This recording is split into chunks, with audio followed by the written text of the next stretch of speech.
Good morning, first grade. Grab your math binder, not your math binder, I said that last time. You This did. is your math journal and a pencil. I'm gonna use a pen so you can see my work, and we'll get started.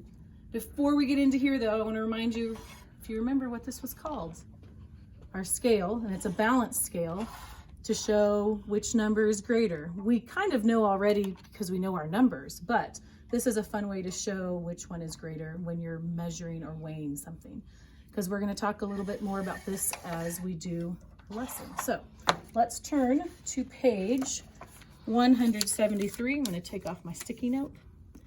And we're going to compare weights again, just like we did with the last two pages, but this is going to be a little different because it's not on a scale. It is the weight of these animals, and they're comparing them to how many acorns they weigh.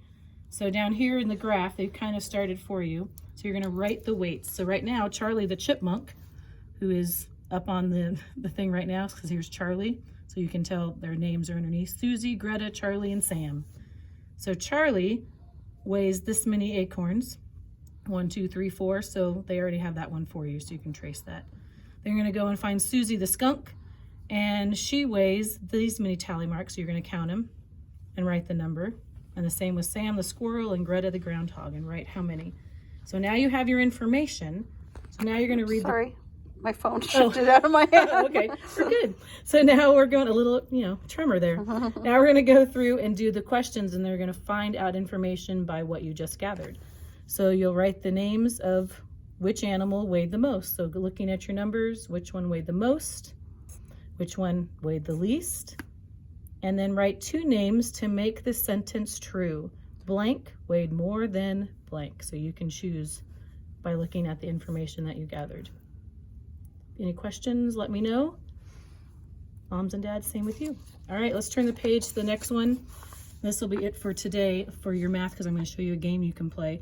Same as we've kind of done in the last few that we've had, writing addition and subtraction. Remember what number goes here? When you're doing subtraction, then count all the hearts. So they'll all go there. So that would be how many? 1, 2, 3, 4, 5, 6, 7, 8. Maybe you didn't have to count them because you saw 4 and 4. So made it 8. So 8 starts at the beginning of subtraction, and then do the rest. How many did you take away and how many are left? This one involves money, dimes and pennies, writing the amount, more addition sentences. And this is good practice because tomorrow we are going to do our addition sentence timed test, if you remember what you did with Ms. Beth. So we'll practice that. That's what those sheets are that have all the addition problems on them.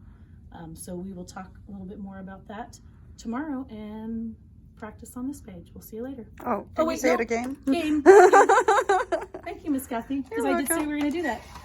So again, you can always practice with your addition, and we've talked about it before, is just getting a deck of cards and getting just the numbered ones, taking out all the face ones, and splitting them up just kind of like war, making sure they're an even amount. And you're turning over 2 cards.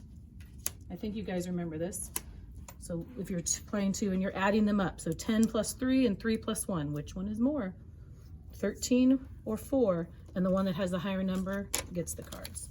So you're just playing back and forth doing that. So keep practicing those addition problems so you can get them quick in your head, because that is what you need, mental math. So it'll make it quicker and easier when you get through as you get older and doing math.